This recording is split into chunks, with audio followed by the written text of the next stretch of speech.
Okay friends, तो अब हम पढ़ने वाले हैं पिट्यूटरी ग्लैंड्स। ठीक है, पिट्यूटरी ग्लैंड बहुत ही इम्पॉर्टेंट है हमारी बॉडी में, बिकॉज वो जो हार्मोन रिलीज करती है वो हमारी पूरी बॉडी के फंक्शंस के लिए, मेटाबॉलिज्म के लिए, ग्रोथ के लिए बहुत ही इम्पॉर्टेंट होती है। और यदि इस ग्लैंड के फंक्शनिंग में यदि जो है प्रॉब्लम हो, डिसऑर्डर हो, तो there can be a very malfunctioning of the whole body and the जो है ग्रोथ में भी बिग डिसऑर्डर्स हो सकते हैं। ठीक है, तो pituitary gland is very important gland of our body. तो पिट्यूटरी ग्लैंड जो है इसका जो ओरिजिन होता है एक्टोडर्मल ओरिजिन में होती है ये भी, लेकिन इसका जो डेवलपमेंट है वो अलग अलग होता है, लेकिन फिर भी ओरिजिन जो है वो एक्टोडर्मल होता है, क्योंकि एम्ब्रॉय में जब डेवलपमेंट होता है तो अलग अलग जो पार्ट है वो मिलके और क्या बनाते हैं, पिट्यूटरी ग्लैंड बनाते हैं, लेकिन ओरिजिन इज सेम। ठीक है, देन लोकेशन आपको पता है कि ब्रेन में ड्राइएंसेफेलॉन में रहती है।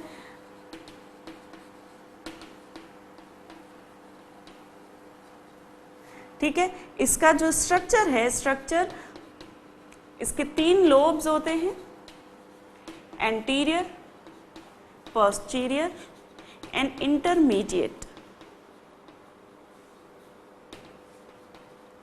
ठीक है, जो पोस्टीरियर होता है उसे न्यूरोफाइसिस भी बोलते हैं। ठीक है, जो इंटरमीडिएट होता है उसे पास इंटरमीडिया कहते हैं, एंड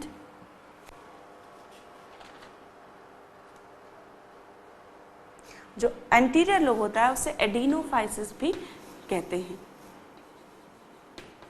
एडिनोहाइपोफाइसिस। ठीक है, तो इस प्रकार ये 3 लोब है। जो स्ट्रक्चर में मैंने आपको ऑलरेडी बताया कि जो है ये एंटीरियर लोब, ये पोस्टीरियर लोब और ये इंटरमीडिएट लोब। अच्छा, पोस्टीरियर लोब को न्यूरोहाइपोफाइसिस इसलिए कहते हैं, क्योंकि न्यूरोफाइसिस इसलिए कहते हैं क्योंकि हाइपोथैलेमस से डायरेक्टली जो है ये जुड़ी हुई रहती है पोस्टीरियर लोब। ठीक, स्ट्रक्चर समझ लिया? ओके। अच्छा, हाइपोथैलेमस से जो है पोर्टल ब्लड वेसल्स के द्वारा एंटीरियर लोब का कनेक्शन रहता है। ठीक है, और जो पोस्टीरियर लोब है उसके एक्सॉन्स जो हैं वो जो है पोस्टीरियर लोब में हार्मोन्स को रिलीज करते रहते हैं। ठीक है, तो ये हो गया स्ट्रक्चर। अब हम देखेंगे सिक्रीशन।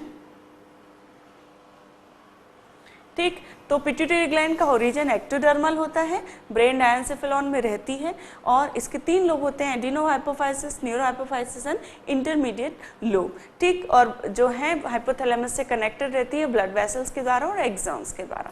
ठीक है, अब हम देखेंगे कि कौन कौन से हार्मोन्स जो हैं वो रिलीज होते हैं पिट्यूटरी ग्लैंड से।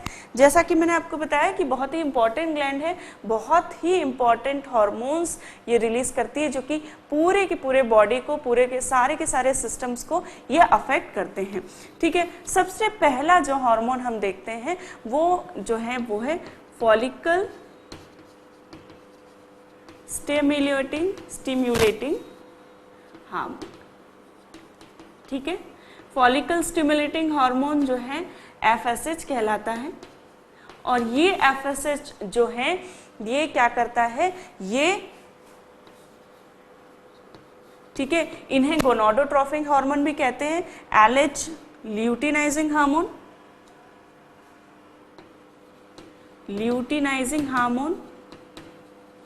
और follicle stimulating hormone, they both are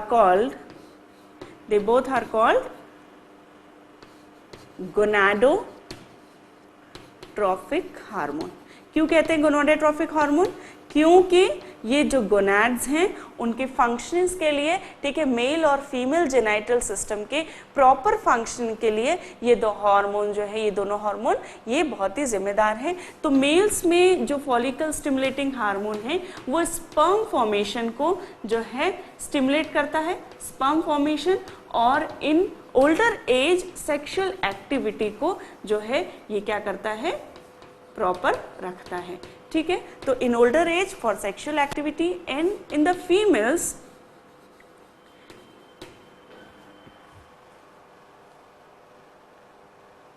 ठीक है, फीमेल्स में जो फॉर्मेशन ऑफ ओवेरियन फॉलिकल होता है, ठीक है, फॉर्मेशन ऑफ ओवेरियन फॉलिकल्स। ठीक है, जब आप रिप्रोडक्शन सिस्टम पढ़ते हैं, ठीक है, तो मेल और फीमेल जेनाइटल सिस्टम जब हम पढ़ते हैं उसमें, तो जो फीमेल्स रहती हैं उनमें जो ओवरीज रहती हैं, ओवरीज में जो है बहुत ही स्मॉल मिलियंस में फॉलिकल्स रहते हैं। ठीक है, और जो है एडोलेसेंस की एज में या एक जो है एडोलेसेंट एज में जब मैच्योर होते हैं ओवरीज और फिर उसके जो फॉलिकल्स हैं जब वो मैच्योर होते हैं, तो फिर क्या होता है, there is a number of hormone which work together, ठीक है, to make the female genital system mature. ठीक है, तो इस प्रकार जब जो फॉलिकल स्टिमुलेटिंग हार्मोन है वो फीमेल्स में फॉर्मेशन कर रहा है ओवेरियन फॉलिकल, और उसे मैच्योर करने का काम जो है वो किसका है, FSH का है। ठीक है, FSH और LH मिलकर, ठीक है, FSH और LH मिलकर जो मेंस्ट्रुअल साइकिल है उसे भी रेगुलेट करते हैं। एक जो प्रॉपर साइकिल की जो रिदम रहती है मेंस्ट्रुअल साइकिल की, वो इन दो हार्मोन के कारण जो है वो मेंटेन की जाती है। अब आया ल्यूटिनाइजिंग हार्मोन। तो जो ल्यूटिनाइजिंग हार्मोन है वो मेल्स में जो इंटरस्टिशियल सेल्स रहती हैं को स्टिमुलेट करता है, और इस प्रकार वो एंड्रोजेंस रिलीज करती हैं जैसे कि टेस्टोस्टेरॉन। और ये टेस्टोस्टेरॉन क्या करते हैं, ये टेस्टोस्टेरॉन जो है ये ग्रोथ ऑफ जेनाइटल्स के लिए रिस्पॉन्सिबल होते हैं। ठीक है, ओके, इन मेल्स। देन जो ल्यूटिनाइजिंग हार्मोन है इन फीमेल्स जो है ये क्या कर रहा है, ल्यूटिनाइजिंग हार्मोन ओव्यूलेशन को प्रमोट करता है। ठीक है, जब ये पीक पे होता है ल्यूटिनाइजिंग हार्मोन, तब जो है ओवेरियन फॉलिकल्स का ओव्यूलेशन होता है, और ठीक है, साथ ही जो ओवरी से जो है ये क्या करता है, दो हार्मोन रिलीज कराता है ओवरी से। एक तो होता है ईस्ट्रोजन और एक होता है progesterone.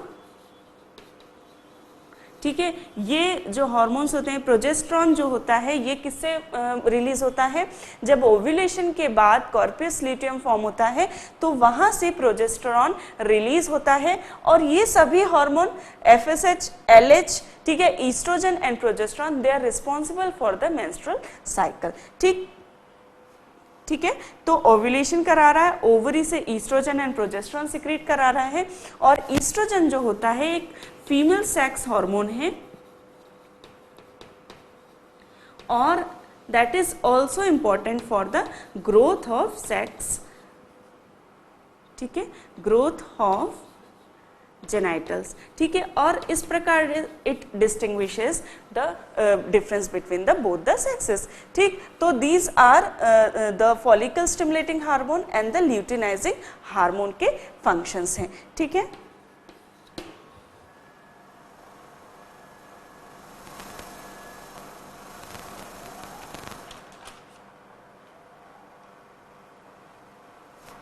the other one is thyrotrophic stimulating hormone.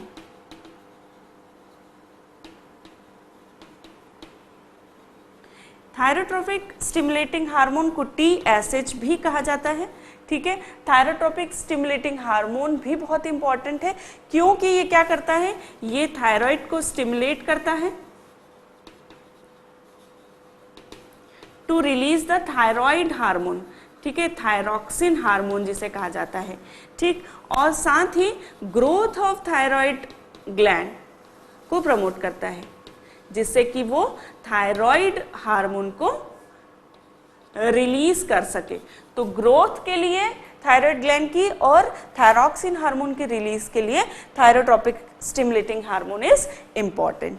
ठीक है, the fourth one is ACTH या एड्रीनो कॉर्टिकोट्रोपिक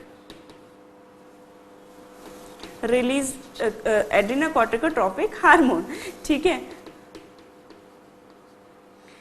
तो एड्रीनोकॉर्टिकोट्रोपिक हार्मोन जो है, जिसे ACTH भी हम कहते हैं, ये भी बहुत इंपॉर्टेंट हार्मोन है। और ये क्या करता है, एड्रीनोकॉर्टिकोट्रोपिक हार्मोन एड्रीनल ग्लैंड को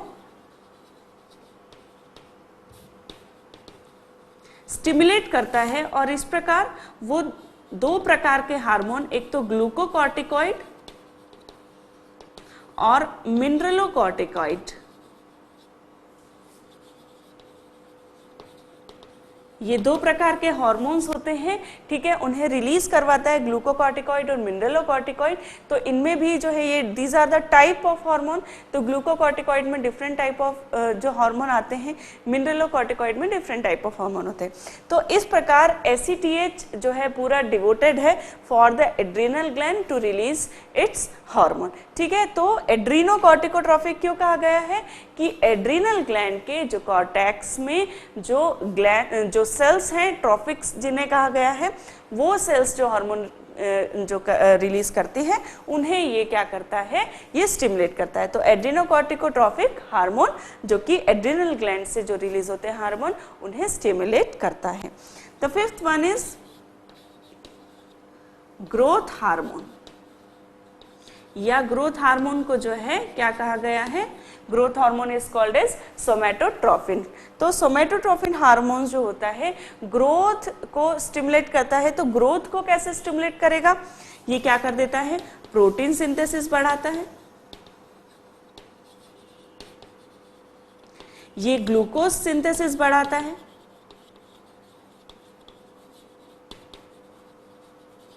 और ग्लूकोज अपटेक भी बढ़ाता है, जिससे कि क्या हो कि हमारी सेल्स जो हैं ग्लूकोज को ले, यूज करें, यूटिलाइज करें, एनर्जी फॉर्म करें, और इस प्रकार प्रोटीन सिंथेसिस कराता है और टिश्यू फॉर्म्स कराता है, ठीक है, क्योंकि प्रोटीन्स जो है बहुत ही इंपॉर्टेंट है हमारे टिश्यू फॉर्मेशन के लिए। तो इस प्रकार ये जो सिंथेसिस है, ये जो मेटाबॉलिज्म होती है, उसे ग्रोथ हार्मोन बहुत ही जो है अफेक्ट करता है। इट्स अ इम्पॉर्टेंट हार्मोन, क्योंकि ये पूरी जो बॉडी की मेटाबॉलिज्म है, ईच एंड एवरी सेल्स की मेटाबॉलिज्म है, उसे ग्रोथ हार्मोन जो है अफेक्ट कर रहा है, और इस प्रकार टिश्यू फॉर्म करवा रहा है, ठीक है, एनर्जी फॉर्म करा रहा है, जिसे यूज करके टिश्यू फॉर्म्स हो रहे हैं, और इस प्रकार ग्रोथ को क्या करता है, ये स्टिमुलेट करता है। किसी भी प्रकार की ग्रोथ हो, मसल्स की ग्रोथ हो, ठीक है। तो एक चाइल्ड जो है, एक बच्चे से जो ग्रोथ होती है बच्चे में, और फिर जो एडल्ट जो है, एक एडल्ट तक जो ग्रोथ होती है, तो that growth is due to the growth hormone, ठीक है। ग्रोथ हार्मोन क्या कराता है, बोन्स की ग्रोथ कराता है, ठीक है, मसल्स की, टिश्यूज की ग्रोथ कराता है, और इस प्रकार इस पूरी ग्रोथ के लिए it is very important hormone. तो ग्रोथ हार्मोन जो है डिफरेंट मेटाबॉलिज्म को अफेक्ट करके और फिर ग्रोथ करवाता है एक बॉडी की, ठीक है।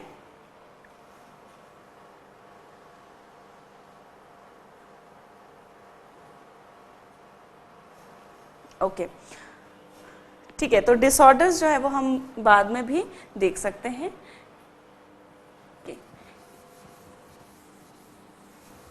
ग्रोथ हार्मोन के बाद जो हार्मोन है वो है प्रोलैक्टिन हार्मोन।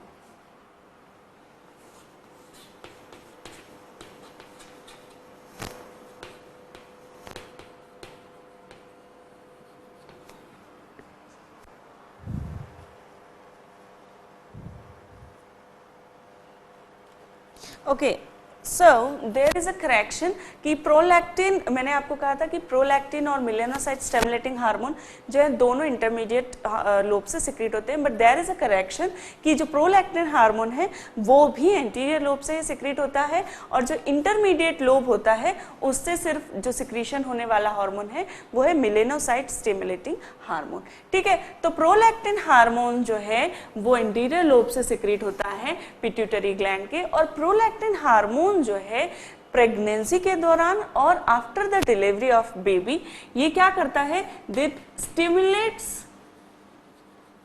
और जो है ग्रोथ को स्टिमुलेट कराता है ऑफ मैमरी ग्लैंड।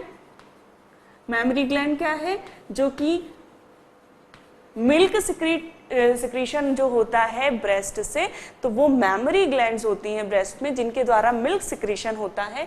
तो ड्यूरिंग द प्रेगनेंसी ये प्रोलैक्टिन हार्मोन क्या हो जाता है, एक्टिवेट हो जाता है, और ये ब्रेस्ट में मैमरी ग्लैंड की ग्रोथ को और फिर जो है सिक्रीशन को, मिल्क के सिक्रीशन को ये क्या करता है, स्टिमुलेट करता है, ठीक है। लेकिन क्या होता है कि जो नॉन ब्रेस्ट फीडिंग जो फीमेल्स हैं और साथ ही जो मेल्स हैं, ठीक है, उनमें जो है ये प्रोलैक्टिन हार्मोन इनहिबिटेड रहता है, इनएक्टिवेट होता है। तो हाइपोथैलेमस से जो प्रोलैक्टिन इनहिबिटिंग हार्मोन होता है वो इस हार्मोन को इनहिबिट करके रखता है, जिससे कि उनमें जो है ये ग्रोथ और ये सिक्रीशन नहीं होता, ठीक है। और ड्यूरिंग द प्रेगनेंसी ये हार्मोन एक्टिवेट हो जाता है so that the mother can feed her infant, ठीक है। तो प्रोलैक्टिन हार्मोन, उसके बाद जो इंटरमीडिएट लोब से सिक्रेट होता है that hormone is melanocyte stimulating hormone. Melanocyte stimulating hormone क्या करता है, एक मेलेनिन नाम का पिगमेंट होता है,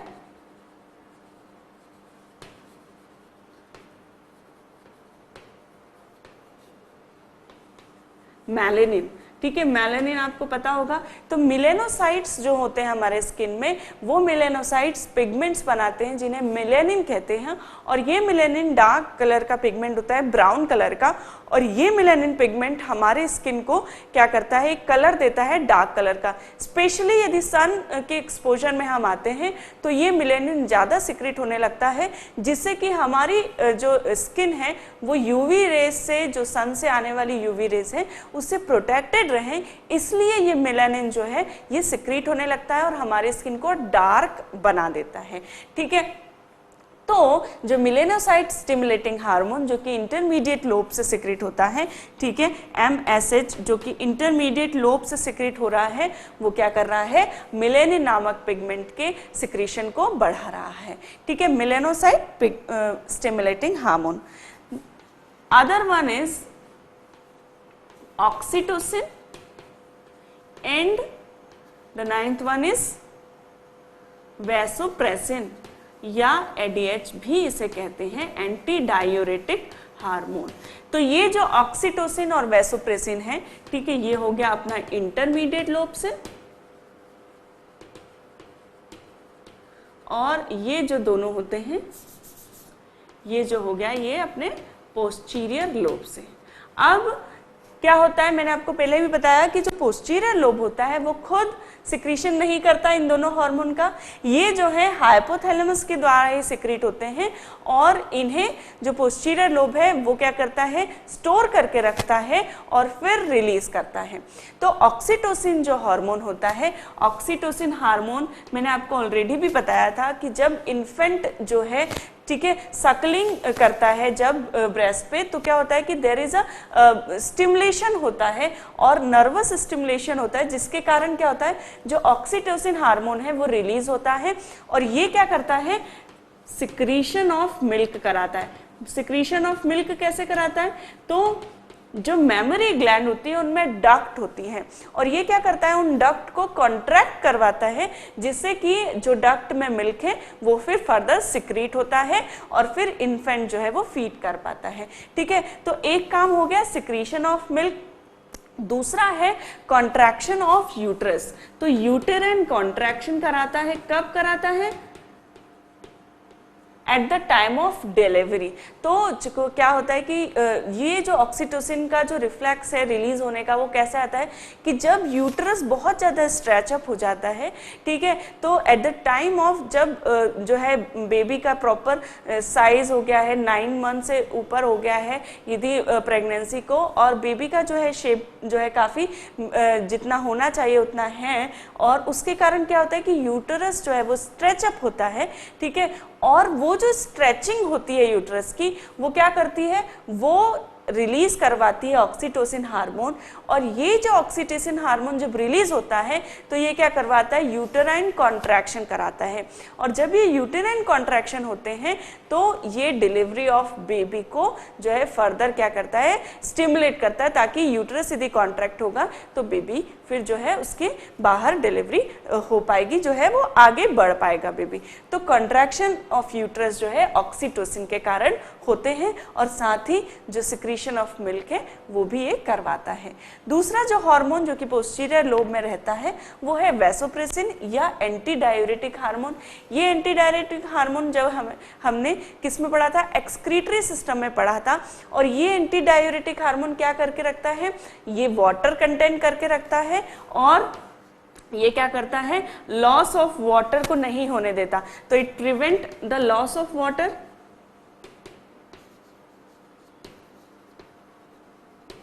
इन यूरिन। ठीक है, यूरिन में वाटर लॉस को नहीं होने देता। ठीक है, यूरिन में जो है वाटर को कंटेंट जो है यूरिन का जो वाटर कंटेंट है वो कम करता है और एब्जॉर्प्शन जो है वाटर का वो उसे बढ़ा देता है। ठीक है, इस प्रकार ये वाटर लॉस को प्रिवेंट करता है एंटी डायरेटिक या वैसोप्रेसिन हार्मोन। वैसोप्रेसिन हार्मोन को वैसोप्रेसिन इसलिए कहते हैं क्योंकि जो ब्लड वेसल्स हैं उनको कॉन्ट्रैक्शन कॉज करता है, इसलिए इसे वैसोप्रेसिन हार्मोन भी कहा जाता है। ठीक है, तो ऑक्सीटोसिन और vasopressin hormone are released by the posterior lobe of pituitary. ठीक है, फिर से रिवाइज करते हैं। फॉलिकल स्टिमुलेटिंग हार्मोन एफएसएच भी कहते हैं, मेल्स में स्पर्म फॉर्मेशन को जो है स्टिमुलेट करता है और in old age sexual activity को जो है बना के रखता है। फीमेल्स में फॉर्मेशन ऑफ ओवेरियन फॉलिकल जो है ये कॉज करता है। और देन ल्यूटिनाइजिंग हार्मोन जो कि मेल्स में एंड्रोजन्स को सिक्रीट कराता है, जो कि ग्रोथ ऑफ जेनाइटल्स के लिए जो है रिस्पॉन्सिबल होते हैं। फीमेल्स में ओव्यूलेशन और साथ ही ओवरी से ईस्ट्रोजन और प्रोजेस्टेरोन जो कि फीमेल सेक्स हार्मोन है उन्हें रिलीज कराता है, जिससे कि ये फीमेल्स जेनाइटल्स के ग्रोथ के लिए रिस्पॉन्सिबल होते हैं। देन थायरोट्रोपिक स्टिमुलेटिंग हार्मोन जिसे कि TSH भी कहा गया है, ये क्या कराता है, थायराइड की ग्रोथ को स्टिमुलेट करता है और उससे थायरोक्सिन हार्मोन की फॉर्मेशन को स्टिमुलेट करता है। देन एड्रिनोकॉर्टिकोट्रोफिक हार्मोन ACTH जिसे कहा जाता है, एड्रीनल ग्लैंड को स्टिमुलेट करते हैं to release the glucocorticoid and the mineral corticoid hormones. Then the growth hormone जो है वो पूरी बॉडी की मेटाबॉलिज्म को अफेक्ट करता है, प्रोटीन सिंथेसिस बढ़ाता है, ग्लूकोज सिंथेसिस बढ़ाता है और ग्लूकोज जो ग्लाइकोलाइसिस करता है और ग्लाइकोलाइसिस से ग्लूकोज बनता है और ग्लूकोज अपटेक को ये बढ़ा देता है। देन प्रोलैक्टिन हार्मोन जो कि ग्रोथ ऑफ मैमरी ग्लैंड करता है। ठीक है, ब्रेस्ट की ग्रोथ के लिए इंपॉर्टेंट है at the time of pregnancy. ठीक है, और सिक्रीशन ऑफ मिल्क कॉज करता है। Then the melanocyte stimulating hormone ये क्या करता है, मिलेनिन पिगमेंट जो स्किन में रहता है उसके फॉर्मेशन को स्टिमुलेट करता है। ऑक्सीटोसिन हार्मोन जो कि यूटेराइन कंट्रैक्शन कराता है at the time of delivery of a baby. Then the secretion of milk भी ये कॉज करता है। वैसोप्रेसिन या ADH hormone anti diuretic hormone ये क्या करता है, वाटर लॉस को प्रिवेंट करता है, यूरिन के वाटर कंटेंट को कम करता है और इस प्रकार बॉडी में वाटर का जो कंटेंट है उसे बना के रखता है, वाटर बैलेंस बना के रखता है। ठीक है, तो इस प्रकार हमारी पिट्यूटरी ग्लैंड के जो हार्मोन्स है वो हमने देखे। अब हम देखेंगे कि डिसऑर्डर ऑफ सम हार्मोन्स जो है वो क्या कॉज कर सकते हैं। ठीक है, तो सबसे पहले हम देख रहे हैं ग्रोथ हार्मोन। ग्रोथ हार्मोन का यदि डिसऑर्डर होगा तो वो क्या करेगा, सबसे पहले तो इसकी डेफिशिएंसी यदि हो गई, ग्रोथ हार्मोन नहीं रिलीज किया जा रहा पिट्यूटरी से, तो ये क्या करता है,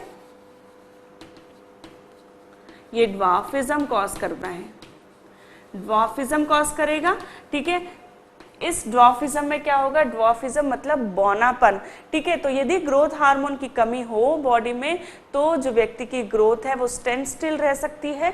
ठीक है, और उसके कारण जो बौनापन है वो आता है और स्टेचर भी कम रहता है और बॉडी की भी ग्रोथ नहीं होती। तो ड्वार्फिज्म कॉज कर सकता है ग्रोथ हार्मोन की डेफिशिएंसी। ठीक है, यदि एक्सेस में हो ग्रोथ हार्मोन तो जाइगैंटिज्म कॉज करता है।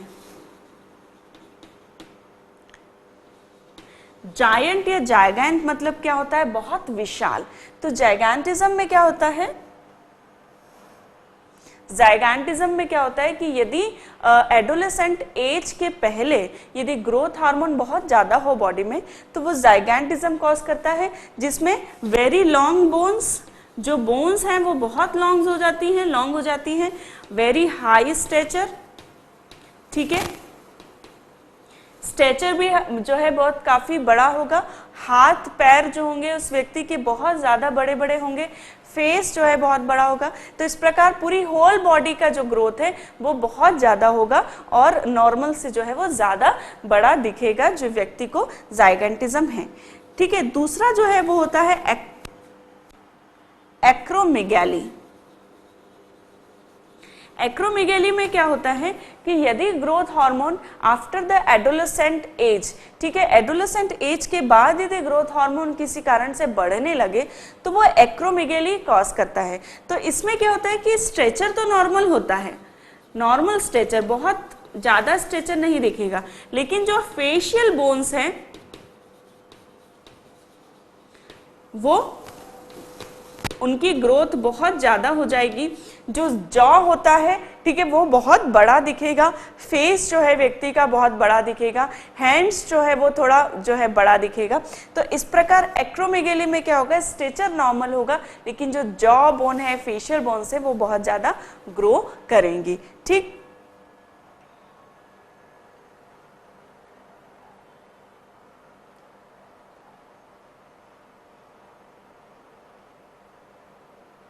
ठीक है, तो ऐसे व्यक्ति में जो लिम्स होते हैं वो लॉन्ग होंगे, लेकिन एज सच जो ट्रंक है या बॉडी है वो स्ट्रेचर उसका बहुत ज़्यादा नहीं होगा, लेकिन लिम्स और फेशियल बोन्स जो हैं वो ज़्यादा ग्रोथ होने के कारण वो बड़ा दिखेगा। ठीक है, तो ये हो गया अपना ग्रोथ हार्मोन का डिसऑर्डर।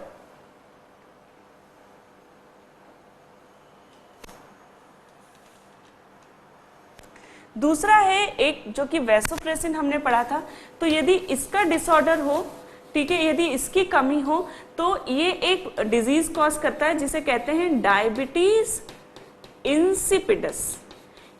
ठीक है, this diabetes insipidus is different from the diabetes we no.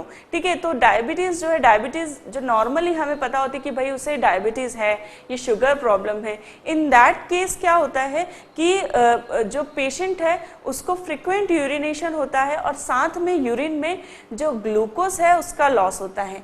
But in this case, in deficiency of vasopressin या एंटी डायरेटिक हार्मोन क्या होता है कि बहुत ज़्यादा जो यूरिन है उसमें वाटर लॉस बहुत ज़्यादा होगा।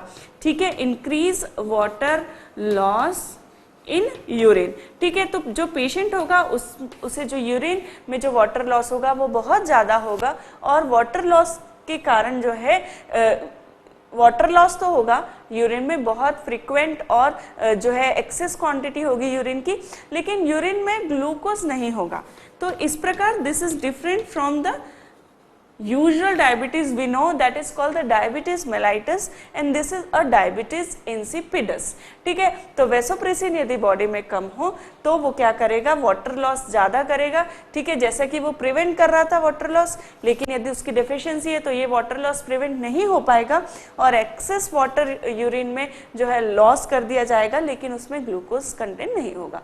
तो that is known as the diabetes insipidus, that is the disorder of the deficiency of vasopressin hormone. ठीक है, तो इन दिस वे हमने आज पढ़ा पिट्यूटरी ग्लैंड, कौन कौन से हार्मोन जो है हमने देखा कि जो पिट्यूटरी ग्लैंड से हार्मोन सिक्रीट होते हैं वो ओवरऑल पूरी बॉडी के फंक्शंस को जो है वो क्या कर रहे हैं, अफेक्ट कर रहे हैं। वो मेटाबॉलिज्म को अफेक्ट कर रहे हैं, ग्रोथ को अफेक्ट कर रहे हैं, ठीक है, सेक्सुअल फंक्शंस को अफेक्ट कर रहे हैं और इस प्रकार बहुत सारा जो बॉडी के मेन फंक्शन है, जो almost all the functions are affect by the hormone of the pituitary gland. ठीक है, आगे चल के जब हम थायराइड ग्लैंड के फंक्शंस देखेंगे तो थायराइड भी in some way it affects the metabolism और बहुत सारी जो एक्टिविटी है बॉडी की उसे अफेक्ट करता है। तो इन दिस वे जो एंडोक्राइन सिस्टम है बहुत ही इंपॉर्टेंट है क्योंकि वो बॉडी के सारे फंक्शंस को अफेक्ट करता है। जिस प्रकार ब्रेन था हायर सिस्टम, जो कि सब इंटीग्रेशन और एनालिसिस का काम करता है, उसी प्रकार जो एंडोक्राइन सिस्टम है वो केमिकल है और केमिकल्स के द्वारा जो बॉडी में बैलेंस है उसे वो बना के रख रहे हैं। ठीक, तो अब हमने पिट्यूटरी ग्लैंड पढ़ा है, पिट्यूटरी ग्लैंड के हमने कुछ डिसऑर्डर भी देखे, ठीक है, वैसोप्रेसिन के कारण डायबिटीज मेलाइटस, ठीक है, जाइगैंटिज्म, एक्रोमेगेली, ड्वार्फिज्म, तो these are the disorder and now we will further read the thyroid gland. ठीक है, तो पिट्यूटरी ग्लैंड आप रिवाइज करें एंड बहुत ही इंपॉर्टेंट है एग्जाम पॉइंट ऑफ व्यू से भी और इन जनरल भी it is very important, so just revise it and then we will read the thyroid gland.